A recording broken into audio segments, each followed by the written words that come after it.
Kaunting kaalaman.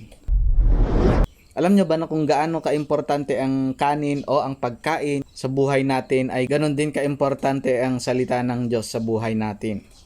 Opo, tama po. Kung gaano kaimportante ang pagkain sa buhay natin, ganon din po kaimportante ang salita ng Diyos sa buhay natin.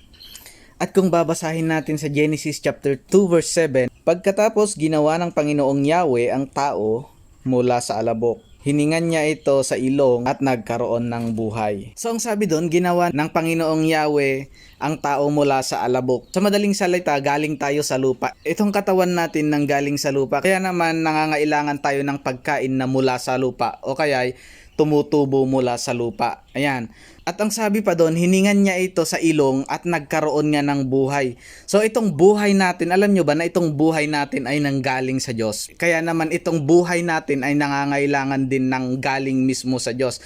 Kung itong katawan natin ay nangangailangan ng tumutubo mula sa lupa, itong buhay naman natin nangangailangan ng pagkain na nanggagaling sa Diyos mismo. Kaya nga ang sabi sa Matthew chapter 4 verse 4, hindi lamang sa tinapay nabubuhay ang tao, kundi sa bawat salitang nagmumula sa bibig ng Diyos. Kaya naman, sabi ko nga, kung gaano kaimportante ang pagkain sa buhay natin, ganun din po kaimportante ang bawat salita ng Diyos.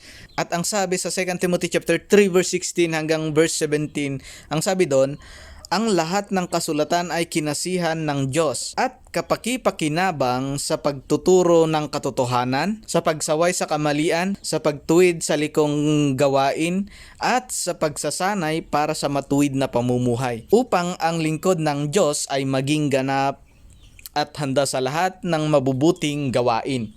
Kung ang mga pagkain na tumutubo o nanggagaling mismo dito sa lupa ay nagbibigay ng lakas sa atin, nagpapalakas sa resistensya natin, ang salita naman ng Diyos ay tinuturuan niya tayo sa katotohanan at sinasaway niya ang mga kamalian na nagagawa natin at tinutuwid tayo sa likong gawain or sa mga maling gawain. Kaya nga madaming nagsasabi or tinuturuan tayo na magbasa or makinig sa salita ng Diyos. Kasi nga, sa pamamagitan ng pakikinig natin or pagbabasa natin sa salita ng Diyos, tinuturuan niya tayo, tinutuwid niya tayo sa mga maling gawain. At sinasanay tayo na mamuhay sa matuwid na pamumuhay. Yan, so tinuturuan tayong gumawa ng kabutihan. At hindi lang yon, sa pamamagitan ng pakikinig natin at pagbabasa natin sa salita ng Diyos, tinuturuan tayo na sumunod sa Diyos, na sumunod sa Kanya. Tinuturuan tayong mamuhay na naaayon sa Kanya, sa Kanyang kagustuhan, at tinuturuan tayong mamuhay na kalugod-lugod sa Kanya, at marami pang iba. Kaya nga, kung gaano kaimportante ang bawat pagkain na kinakain natin dito sa lupang ito, ganun din po kaimportante ang bawat salita ng Diyos sa buhay natin.